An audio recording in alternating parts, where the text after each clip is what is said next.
What's good, party people? This is According to Woods, and I have the honor of and pleasure of talking to, a literal MMA pioneer, women's MMA pioneer. She is the one and only Nicdali. Nicdali, how are you? I'm doing great. How about you? Oh, perfect, perfect. We're kind of talking off air. Been a long time fan of yours, and not just your career kind of molds and follows the path of like women's MMA, right? So you are one of the not for mothers, but I guess the I'm male like, equivalent. Like, well, the four mothers are like Marloes Kunin and Gina. Well, I was a little bit before Gina, so Gina and I are the same. You know. yeah, no, 100%. But I mean, you're definitely there, and you've got your your name kind of etched in the kind of annals of MMA history. And I mean, you're not old by a long shot, so you're a tenured young vet. It's crazy. Yep. I'm 30, and I started MMA like super young. I was one of the few pioneers that started in their teens, and I kind of did it against my mother's wishes, which she still is like, "Oh, why do you do that?" She hates it, but I don't care. You know what I mean? I'm grown, and it's just what questions do you have for me? What questions do the fans have? Man, okay, so first off, I mean, when you look at like Merlusconen and there's other kind of folks that are kind of etched into like women's MMA history, right? And not many look like you, right? So, I mean, how does one such as yourself get into the wild world of combat sports? Because that is nutty in itself. So I started modeling when I was 8 years old, and I did like kids runway shows. I was in like catalogs and stuff, but I also played sports since I was 5 years old. I did gymnastics, I ran track, I played basketball, and I was going to go to college to play basketball, which I'm not that tall. But if you ask people like Froggy Estrada, who played shooting games against me and lost terribly because I shoot threes like I can shoot threes I can shoot from anywhere and not miss.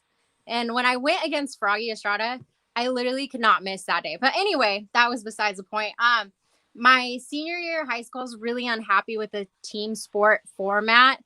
And a big part of it was since high school, I've been kind of like goth and like alternative and different. And this was before it was cool. You know what I mean? This is when it was like, you're freaking weird. Like, who are you? You are an athlete and you're goth, and you're like, who are you? You know what I mean? And I didn't care. I just wanted to be me, and I didn't care if you liked me or not. But when you're the point guard, you're supposed to be like the leader of the team, right? That didn't bode well for me at all. So I started to take up kickboxing to deal with my anger because I don't want to take it out on them.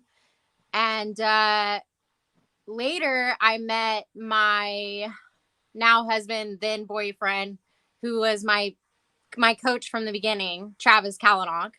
And he was like, "Oh, I do MMA," and he said NHB at the time because that's what it was called back in the day.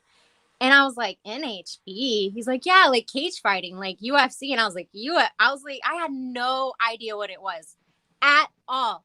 So he takes me to the gym, and here he is at the Tulsa Lions Den with like Tom Jones, who's a well-known veteran, like way before the Ultimate Fighter show, and Mikey Burnett, which a lot of people know him from the UFC, and he's 137 pounds soaking wet. And those guys are like 200 pounds and they're just kicking his ass. Can I say that? I'm sorry. Can I say No, that? yeah, absolutely. Okay, okay. Speak your piece. And I'm sitting there like, I'm a basketball playing model who just started kickboxing. I'm sitting here watching him and I'm just like, I would never do that. And they showed me videos of hook and shoot. I was like, that is brutal. That is violent. I would never do that. I'll stick to my kickboxing. No way. Like, oh no, that's way too violent for me, you know? Well, I watched him go through his first training camp, and just the journey, the way he had to push himself, the hard work, the dedication, and watching him under the lights and winning. It was magical for me. And I was just hooked. So I had to do it. There was no stopping me. I mean, everybody wanted me not to do it. My mom, even he was like, "Why are you going to do it? You're a model. You're so pretty. Like, I know you're athletic, but why? Like, you could do other things." I was like, "No, this is what I want to do." So that's how it happened. And shout out to Travis, because that dude, I mean, professionally and what have you, doesn't get enough love, and that's what. Anytime I see you guys together, it's just like, oh man, like I mean, I just want to hug you guys because like, your guys. I mean, if not for your guys' participation in the early days of, you know, you're talking hook shoot, you're talking about no holds barred, not MMA. MMA wasn't a term until 2007, right? So Right. it's like you have two strong lineages, strong vines of, kind of where, MMA came from, and then, you gain a extra appreciation of where we are today. And you guys are, along with the Tom Joneses and the Marlos Conans and what have you, you guys are right The there. Mikey Barnetts. Yeah. Mm-mm. So what Did do you you ever think watch about that this? fight between? Oh, sorry. Go ahead. Oh no, go ahead. Did you ever watch the fight between Mikey Barnett and oh my God, what's his name? I can't think of it right now. It escapes me. Matt Hughes' coach. Oh, why am I blanking? Yes, I know exactly which one you're talking about there. But it was a super controversial decision. But if you get a chance, watch it. Is a barn burner. Yes, it is. Yes, it is. I mean, so obviously, modeling and what have you, what was like the training and like when you made that concession in your mind, like I'm doing this, right? You're telling Travis, like, I'm doing this. Like, what was that first fight camp? What was that first like walk to the cage? Like, what was that Um, all like? well, the first fight camp lasted 2 years. So back in the day, there wasn't very many girls my size, and later to come, we'll get down to later in the story. But so it was 2 years. I kept having opponents fall out on me. I kept like no one was really wanting to fight. It wasn't happening. I was even trying to look for fights outside of Oklahoma. It just wasn't happening. I got injured once. Um, Nothing really serious. I just like jammed my finger like in basketball, but that postponed, some more training. But the first year of training was pretty much I just got my butt kicked. It was literally like me being the only woman training with a bunch of men who outweighed me, which nothing has changed yet. I still train and they're still bigger than me. Everyone's still bigger than me. I'm still the smallest. Um, there's more women now, so that's nice. But it was literally just me getting my butt kicked. I had no idea what I was doing. I just wanted to fight so much. I mean, there were days where, you know, they would rough me up. I had a bloody lip. I had black eyes. I had bruises all over my body. And I just kept telling myself, I'm going to be a professional fighter. And I didn't care. I was like, I'm going to do this. And so many people were laughing at me and they're like, yeah, right. Like, you're a poser. You're never going to do this. So fast forward to like the first fight, which was an Amy fight. And it was just like a smoker fight. And it was a girl and she had experience. She was 3-0. And I was so scared, like going, like walking up to the venue. And then once I got there, it was just like something clicked. And it was just like I wasn't scared anymore. It was just like those 2 years, like just piled on to that one moment, and I knew exactly what to do. And she had like little tails, like when she was fighting. It was pretty much no one took no one down. It was just pretty much stand up with MMA gloves. But she would do like this locomotion motion, and as soon as I saw that hand go down, I would throw the right. That's really all I remember. But I just literally just outboxed her and out kickboxed her. And then the next fight came, and I ended up being part of Oklahoma history, being the first women's uh in the first women's professional mixed martial arts fight, and I won. So it was really cool for me. It's not a bad feather in the cap to have, not at all, right? No, no, not for me. No. Now, Jesse Velasquez is chiming in. He's on Facebook. He says, "Yeah, team sports, screw that. Individual sports, that's where it's at."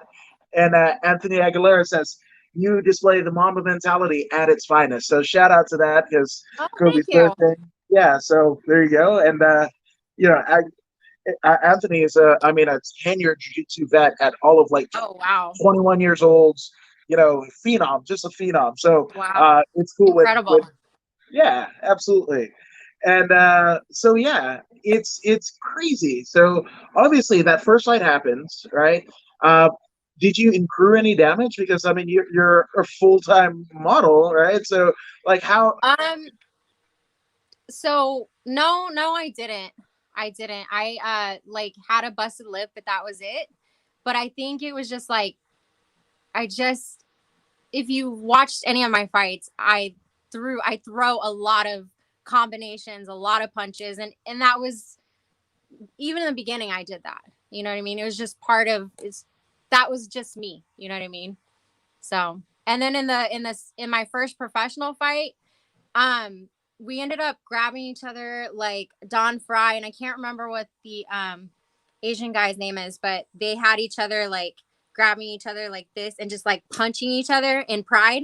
And that's pretty much what happened my first professional fight was we just grabbed each other and we were just like punching each other. And finally, like I was like, this bitch is not going down. yeah, I was like, I am gonna take her down. So I leg tripped her and got on top of her and I just mounted her and then I just like started just like ground and pounding her. And then the ref pulled me off and I was like, wait, did I win? And he's like, yeah. And I was like, yes, you know, so it was really cool. But yeah. I think that's absolutely brilliant. You know, and the pride fight that you're talking about is you know, Don Fry versus Takayama, where they just Yep. Mm-hmm. Yep. Takayama's like there, you know, like Yep. 7 foot almost. Yeah, And I mean that's some good times. my coach was like, how do I even coach that? That's amazing. Like, so Yeah, that was really cool. and this is pretty cool because Jesse is saying that's legit. Had a girl on my team like you, and if you've got a Nicdali in your gym, kudos to you. You know, but there's only one. So she was close to my side and used to tap me out all the time. She was a beast. Mad respect. So shout That's out. awesome. That's so cool. So I mean I have to ask, right? So especially where MMA, women's MMA specifically, you've got you know promotions like Invicta, which is all females. Dana Which White I would have fought famously, on. oh yes, absolutely, right. Dana White famously saying, you know, when Ronda was champion in Strikeforce, oh, we're never going to have women in the UFC, and there are now in 2020 4 divisions, and any fight. I mean, this is the women's 135-pound California state title won by Brooke Mayo, right? So anytime you put a female's fight on the card, chances are that's probably going to be the best fight on the card. Yeah, women don't fill each other out. We just, I don't know. I don't know. We don't have egos. We're just like, we're here to fight.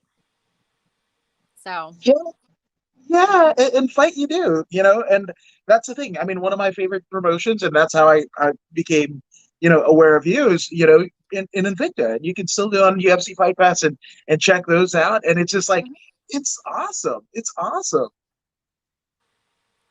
that's, yeah, it's great. One of my really good friends and muse, she's a muse. I call her my muse because she's one of my characters in my comic book, but she fights for Invicta and she just won by she had the girl I'm so bad at names. Like I've been doing jujitsu so long and I honestly like the 10p names, like those are easier for me to remember. But she had her like in a oh my god, I can't even remember how to say it. Oh, I'm sorry. Yeah, no worries. Case of Katami hold maybe, and then or scarf hold, and she Mazarette Reese. Did you watch that Yes, fight? yes, yes, absolutely. Yeah. Yeah.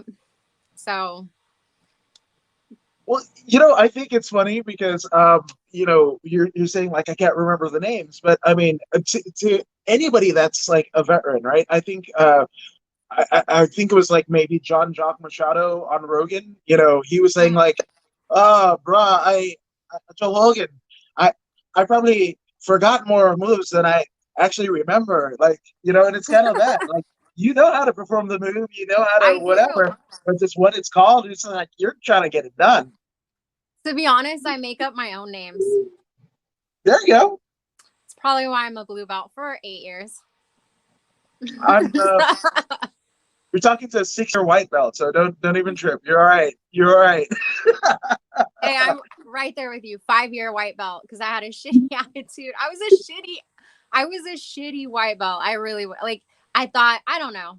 I just when I was younger, I just thought that I knew it all and like I had a really bad attitude. And I think part of it was my first actual BJJ coach who was super traditional, and I'm not a traditional person. And outside of the gym, we would clash. And so I think it just would carry over into our training sessions. And as to opposed to my coach now, my gi BJJ coach Brian Espinosa, he's like, I had Coach Follis in my life, and he was like, I took to him so much. He was like such a mentor to me, and I know he was such a mentor to other people. But finding Brian Espinosa was like a godsend to me. He's like literally a father figure to me, even though he's not that much older than me. He's just like so fun, and he's even though he's like in his 40s, he's like just he's young, and like I don't know, he just brings a lot of like punk rock to like jujitsu, you know. Hell So yeah, dude. And I mean, just shout out to, Brian Espinosa at West Coast Jiu Jitsu Academy out there in the 805 region of Southern California. Obviously, Nicdali's there, Travis is there, Froggy Estrada is there, Malicious Mike Reyes is there.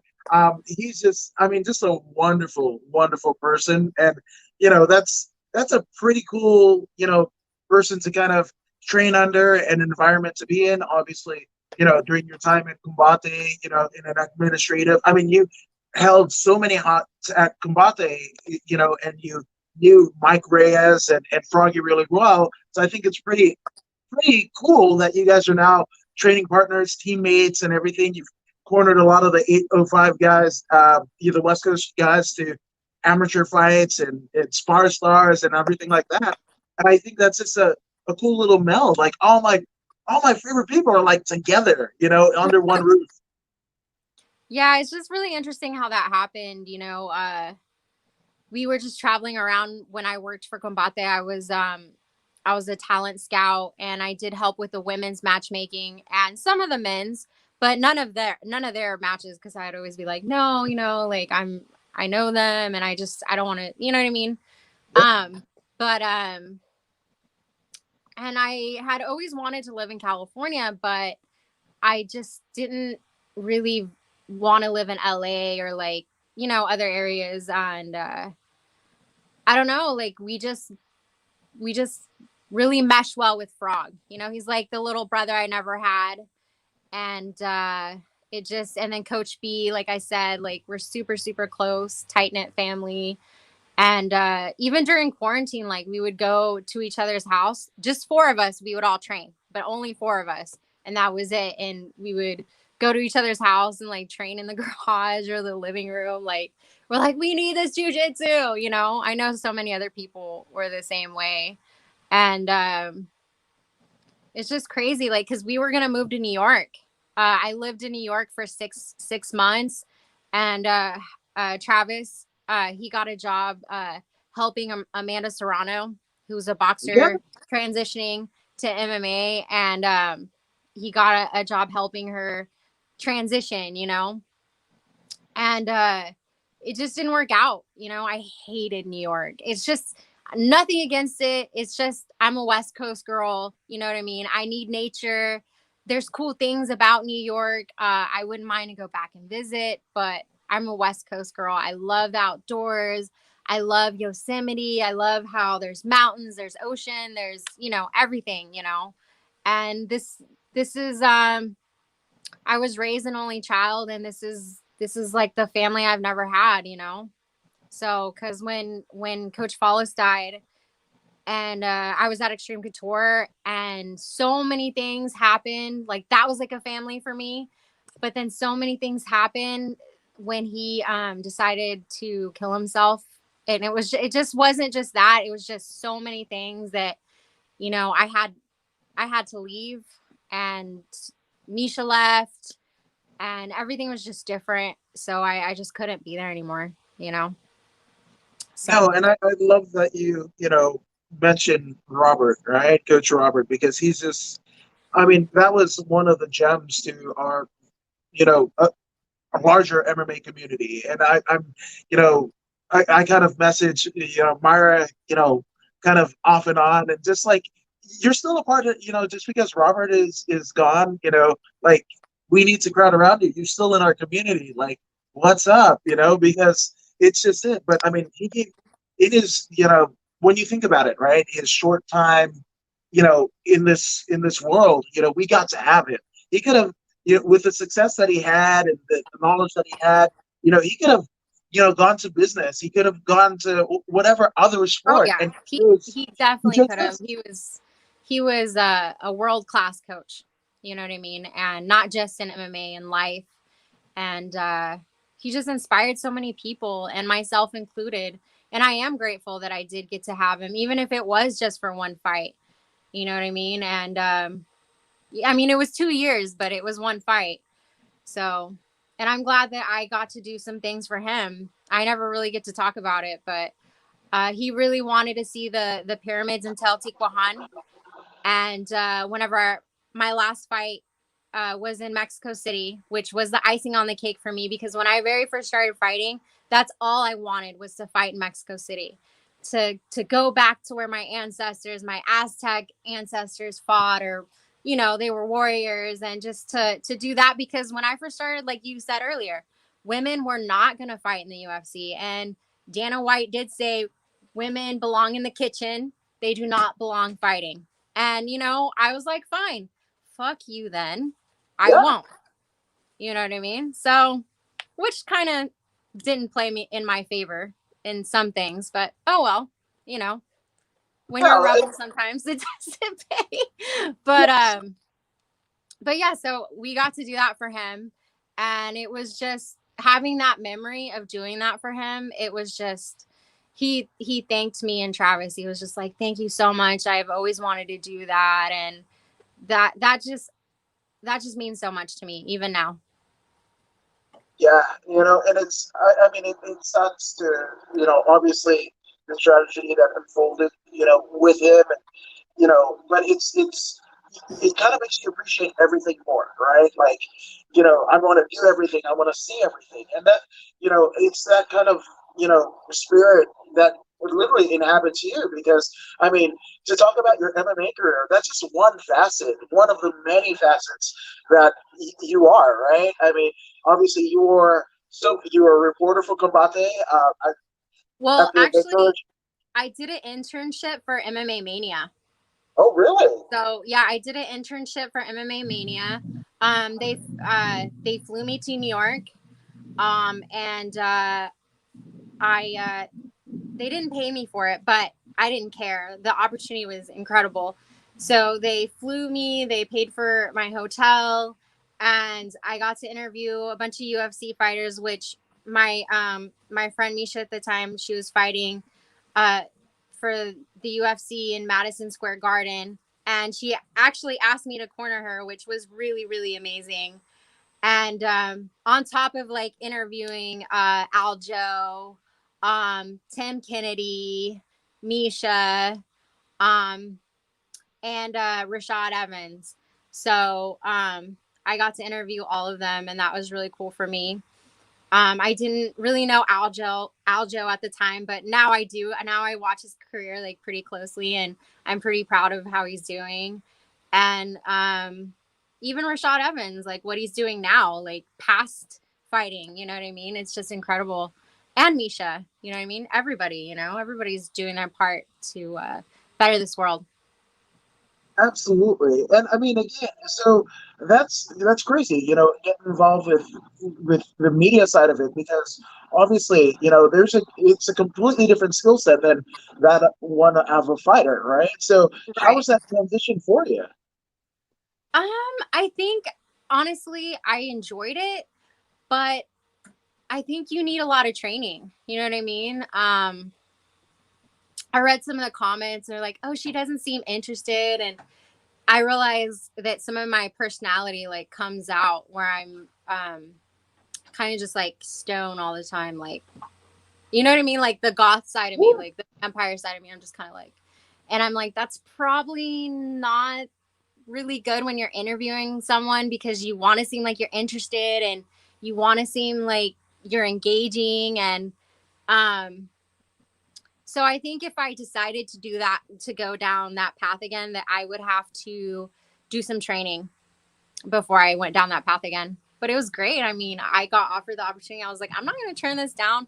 I'm the type of person that I will take any opportunity that is presented to me, that I even feel like it can help me for like future jobs, you know? So, Yeah, and that's one thing that you've been able to do. I mean, superiorly well, because I mean, again, to talk about your MMA career, to talk about you doing reporting, that's only one facet. You've been a matchmaker, you're a hairdresser, um, I mean, you're a comic book hero. My goodness, like there's so much meat in the story of Nicdali. So it's, I mean, you've taken every opportunity and literally ran with it, like, and not just ran, but like when most people are just trying to get to the end zone, you've literally taken it out of the stadium, blah blah blah, into another arena and like smashed it there. oh, thank you. Well, I'm still working on it in my mind. I'm like, I'm still working on it. Like, so I have a comic book. I have a picture of, well, I have a sticker of Miss Mexica. I don't know. Can you guys see it? Yeah, cultivating So happiness. there she is. And people ask me, like, where did I get the inspiration for her? Well, it's a lifetime inspiration. Um, so when I was a little girl, my grandmother went to Egypt. And when I saw the pictures, I was just like, where is that? Um, and it's a picture of her standing for the pyramids. And I was like, where is that? And she's like, that's in Egypt and that's the pyramids. And I was like, what is this? And I became obsessed with pyramids and history. And then later I found out that the Mayans and the Olmecs and had their own pyramids and their own hieroglyphs. And then I became obsessed. And then my when I was a teenager, my mom took me to Veracruz, where the Olmec pyramids are at, where the big giant heads. Yeah, And one of her friends is an archaeologist, and I got to meet him. And so in 2019, I had a really rock bottom year. It was a really bad year for me, um, but it taught me a lot. So that's one thing I want to like go over. Like, if you're having a rock bottom year, if you're having a terrible time, there's lessons to be learned, and you have to take those lessons, dig deep, and realize what it is that yourself is teaching yourself from that. And because you always learn the greatest lessons from pain, and that's one thing that I've learned from martial arts and in my life and MMA. And so basically, I was inspired to write a story, and I was like, what am I going to write the story? And Misha's mom, Misha, Travis, everybody was like, we should do one over your life. You have such an interesting life. And I tried, but I just can't. It's just like too painful for me right now still. Like childhood memories, like there's just a lot that I'm just like, oh, I don't want to write this story. This doesn't feel good. I want to write something that's going to like bring awe and wonder an enchantment and something that's going to make people happy, you know? So, um, so then I thought, well, what about a Mexican superhero? And then I started to realize that there is no Marvel Mexican superheroes. There's Latinos, but there's no Mexican superheroes. Um, so I was compelled to write a Mexican superhero or anti-hero or whatever, villain, whatever, however you want to view her. So I created Miss Mexica after myself. And she's a vampire alien from the planet of Xibalba. Whoa. Yep. So, for those of you who don't know, Xibalba is a Mayan, is the Mayan underworld, is their Mayan hell. So, yeah. But in the comic book, it's a planet, and it's a flesh covered planet, and the inside of it is where everybody lives, and blood is like water. They just drink it. It's just flowing everywhere, and it's just normal. And so basically, a big black hole destroys their planet, and they go through the black hole, and basically it's an origin story of where they end up. So check it out on my Patreon. I'm definitely gonna be there because, like, I mean, that's awesome. Like, when you mentioned like all the Olmec temples and the head and whatever, like, I as a kid when I wasn't watching like pro wrestling, which ended up getting me into MMA when Dan Severn came to the WWF, I was watching Legends of the Hidden Temple on Love Nickelodeon. You that. know, see, right? Like Right? history and then athletics. I'm like, I'm in. I'm so in. You know. So in terms of like, I mean, that's a complex story. Like, what was I guess the muse? You mentioned that earlier, so I'm going to use it. The muse behind it, because I mean, were you a comic book fan growing up, or Oh, like where did that? yes. So my mom couldn't get me to read. And so she took me to a bookstore, and I just noticed these books with pictures, and I was like, what is this? And then I noticed Catwoman, and then I started reading, and then I was like, Mom, can you buy me like these these books? And she was like, are you going to read them? And I was like, yes. And so then Catwoman was my first comic book that I was into. So, and then Joker, like, you know, but I was into the Joker before it was cool too, but you know. Yeah, I'm there too. I thought like Jack Nicholson, like you know, if you're looking about like hero and villain, right? And Mhm. again, you know, the world of pro wrestling, right? Hulk Hogan couldn't be as big if he didn't have these monster factories, you know, the King Kong Bundys, the Kamalas, rest in peace, the yeah, Andre the Giants or whatever. So you have to have that, you know. And when that first Batman, you know, with Michael Keaton as Batman, and then you had think it was like Batman Returns where you got Catwoman and Danny DeVito as the Oh my Penguin. I was god. just like, those are awesome. You know, you can watch those back and it still holds up. Or even like the Cesar Romero, you know, OG, you know, Oh television yeah. show, Oh, you know, Joker. It's just all like Joker has had just some incredible, you know, talent to play them on screen. It's just so wow. true. What's not to love, right? But yeah, so I still love Catwoman. I'm so excited about Zoe Kravitz. She's gonna be playing the next Catwoman. So I'm just like, oh my god, she's gonna nail it. I just know it. She's so gorgeous. You know, and if you watch her on High Fidelity, you know, on Hulu, she's great. Again, you're a rock chick, you know. So I mean, she's Lenny Kravitz's daughter, right? So Wow. I mean, and it's kind of weird to see because you've got like Lenny Kravitz's daughter, you've got Phil Collins's daughter. You know, they're both like marquee actresses and whatever. And I'm like, but their dads are cool too. Like, you Right? know, Right? I've seen both in concert, which is awesome. You know. Oh, I'm jealous. That's so cool. That's so cool. Is there anything else you want to ask about my MMA career? I mean, I had 20 fights almost Yeah, in let's MMA. get into it. So, what's your favorite one? Like, what was your favorite? And it could be just There's obviously the so fight itself. there's so many. Like I can't just pick one, I have favorites because there's different ones that are my favorites for different reasons. So let's start with Bodog Hook and Shoe.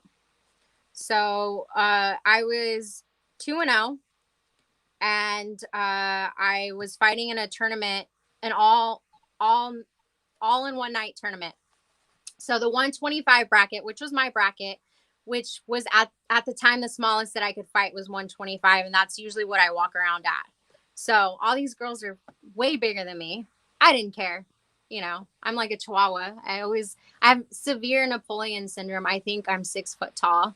Um anyway, we'll get back to that later. But so it was a one tournament all in one night with a 125 bracket and the 135 bracket. Well, Misha was in the 135 bracket and I was in the 125 bracket.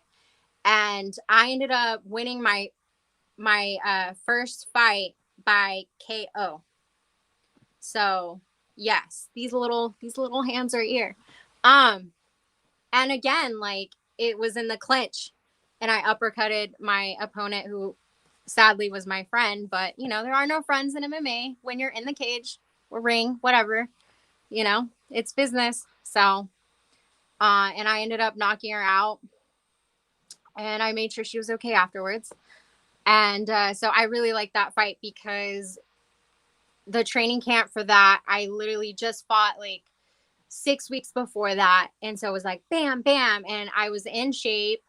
And we kind of thought that we were going to get her for a fight. Maybe not. We kind of trained for all of them. But we just kept working that uppercut, because it was my punch. And it just came out when I fought. It just came out. It just flowed out of me. Like I was in like flow state. And it was just a beautiful moment for me. I got the knockout bonus. I got the win bonus. And then I got to fight more than once. And that was the first time I ever tasted defeat. I was 3-0, and then I went against Patty Lee. And at the time, I had no idea what a heel hook was. Not even an idea and so I got heel hooked. And I was like, what? I tapped because I was like, you're on my knee. Like, what is this? Like, I had no idea. And then later on, my coaches were like, we need to teach you leg locks. So after that, I learned leg locks. But I mean, I Yeah, was a white belt at the time. So, but that's. that was one of my favorites. I mean, So, for good reason. yeah. For good reason. Yeah. And then my next favorite was when I won this bad boy.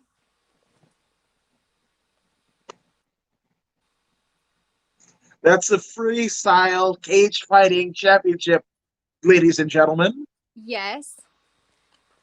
Funny story. This isn't the original belt. So the original belt, I had to give my original belt to Shayna Baszler when she won the strike. Remember the Strike Force tournament they had? They had Yes. FCF had put it on, and whoever won the Strike Force. So they didn't get the belt in time, and they were like, "Oh, can we please like have your belt, and like we'll give you another one?" And I go, "Sure." So they ended up giving me this one, but Shayna's is much better because it has the pink trim. This one doesn't have the pink trim, but yeah. But this fight was really cool. I fought against Sid. What? I can't say her last name. I'm sorry. Manana? Taramabuchi. Taramabuchi. Yes. Yes, that was the cage fighting freestyle cage fighting 22 back in '08.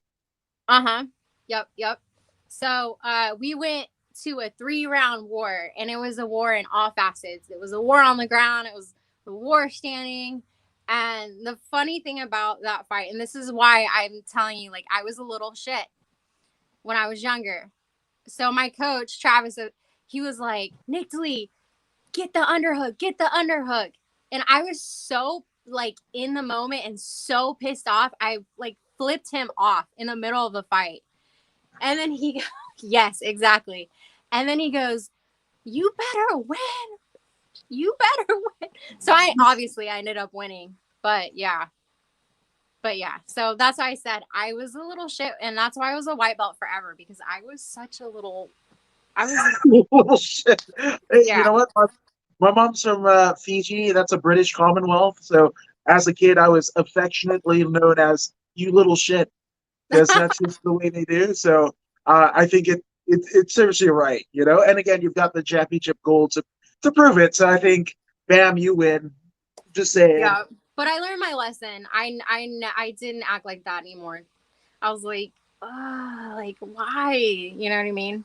So, because we went back to training, it was pretty crazy. But so another fight I really liked was when I fought Angelica Chavez in Invicta.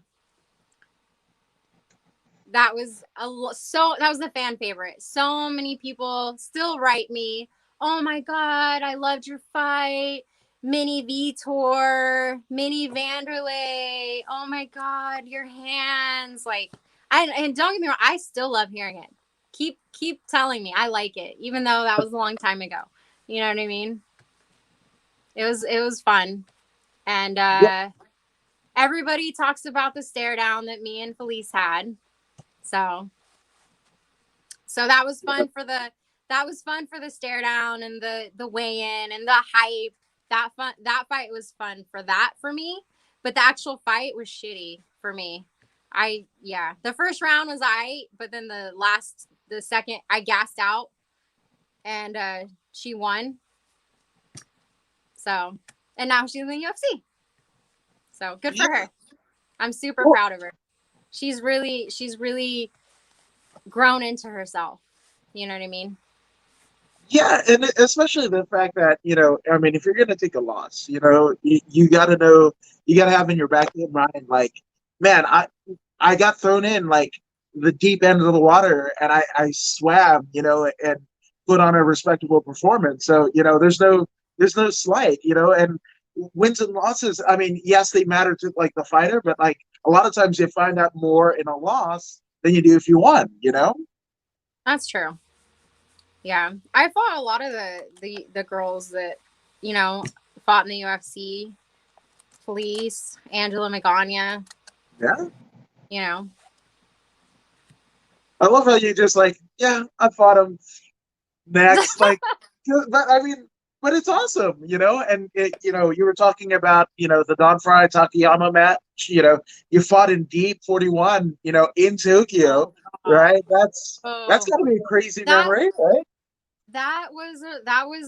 See, as that's how I can tell you. Like, so many fights I love for different reason, and that fight taught me so much. That fight honestly taught me how not to be a little.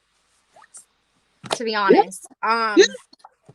I've never been this candid about that fight, but I have never been so afraid in my entire life than fighting in Japan and fighting against that girl. And I was fine.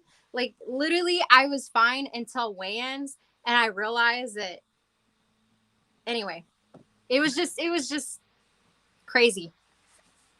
It was just different. It's a culture shock. Here I am, a little girl from Mexico, living in America, flying to the other side of the world, fighting in Japan, in the Tokyo Dome, Yes. being in, I've never, at that point, I had never been in a big city. It was such a culture shock for me, you know? Man, that gives me chills, because I mean the Tokyo Dome, a lot of, whether it be MMA, pro wrestling, they want to talk about big arenas and being filled and whatever, but I mean it doesn't You know, get any bigger than like the Tokyo Dome. I mean, that's literally a baseball stadium when they're not having MMA and Pride and those type of fights, or even New Japan Pro Wrestling, right? So that's a right. huge cavernous, 90,000. I mean, legit 90,000, not a Vince McMahon made up number. No, that's a legit 90,000. Well, you know what's crazy about Japanese fans? You know how right now there's COVID-19 going on, and the UFC is putting on fights, and they talk about how it's so quiet in there, right? How there's no fans. Well, when you fight in Japan, at least when I fought in deep, it was like that. It was quiet. When you walk out, not a peep. They don't say anything. The only time they applaud is like when something good happens. They're like, but other than that, quiet. So when you walk out, when you're walking out, it's just nothing, you know. And I'm here. I am young. I'm only 5 and 2 at the time.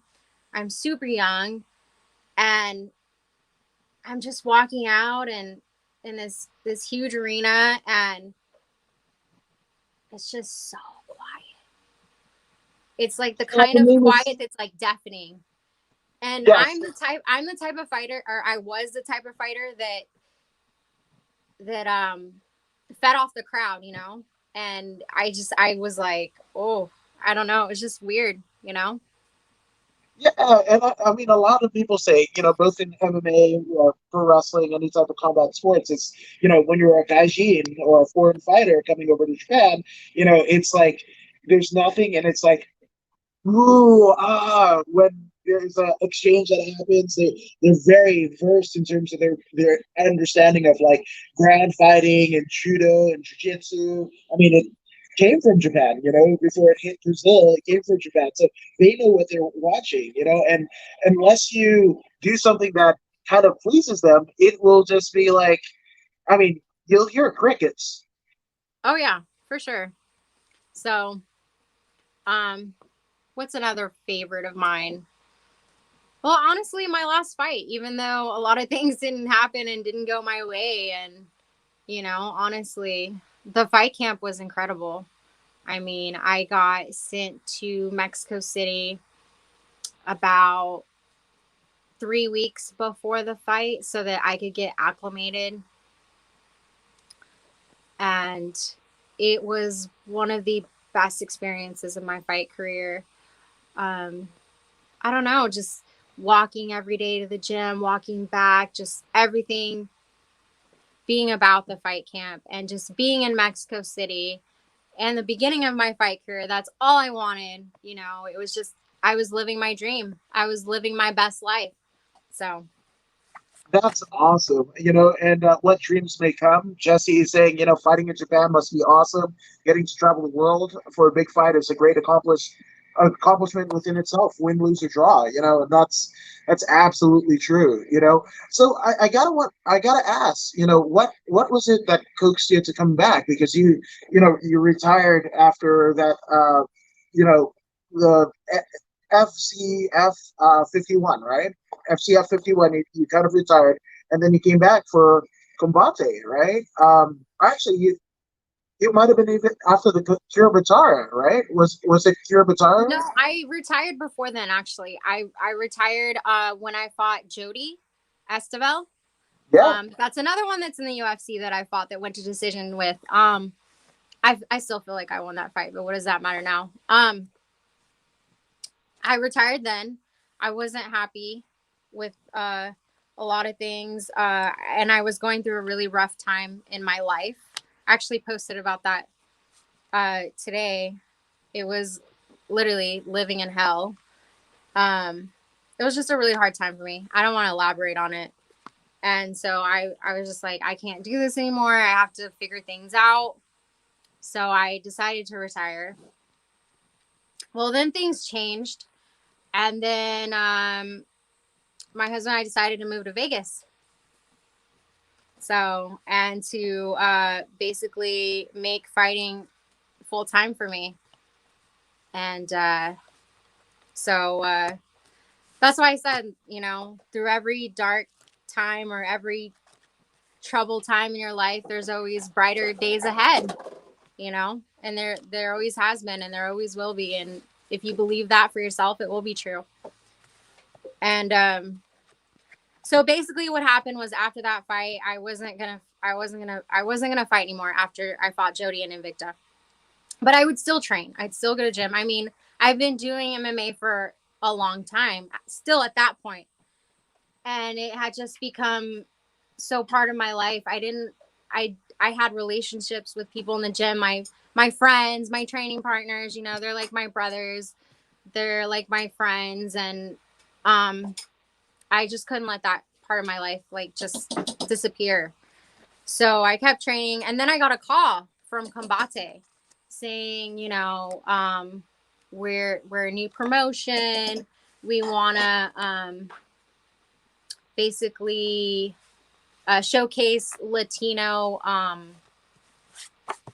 talent, Latino fighters, and we would really we've watched you fight, we've watched you, you know, your personality. We want you to be a part of us. And I thought about it, and I was like, well, let me think about it. Let me talk to my coaches. I'm retired, blah, blah, blah. And I talked about it with them. They're like, well, this is something that you've always wanted, was to inspire other Latinos and other women, to to be whatever it is they want to be in life, even if it is MMA fighter. So I decided to jump back in again, and that's how that happened. And that's how that path went for me. You know what I mean? Yeah, no, I mean it's a respectable path. That's amazing, And I'm actually there's a couple of people chiming in on social media, and I gotta attest to it. Love to know your social media, says Stephen Tatum, and Michael Robles says OnlyFans. So please shout out everything you've got because there's a lot. Oh, there is. So it's at Nicdali, which, can they see it on the screen? Because it says Not it yet, on but I'll mine. take it. Yeah.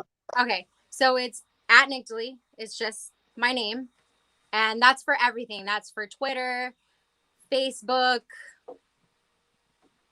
Instagram, and my OnlyFans. Same thing, at Nicdali. I'm the only one, so easy. There you go. No, absolutely, dude. I mean, again, it's been an honor Can and I pleasure can I because talk about my OnlyFans? yes, please do. Come on. Okay. Yeah, I saw one of the fans want to know about it. So I'm in the top 3 in the world in my OnlyFans. Yeah. Um, and I post every day or DM my fans. I love talking to my fans on there. It's not porn, guys, okay? So sorry if you're expecting that, but it is implied nudity and risque things and things like sexy things, but that's always been part of my personality. I mean, you know that, Adam. So Yeah, I mean, you literally, Mike Robles, about to subscribe to that OnlyFans. So does Steve Tatum.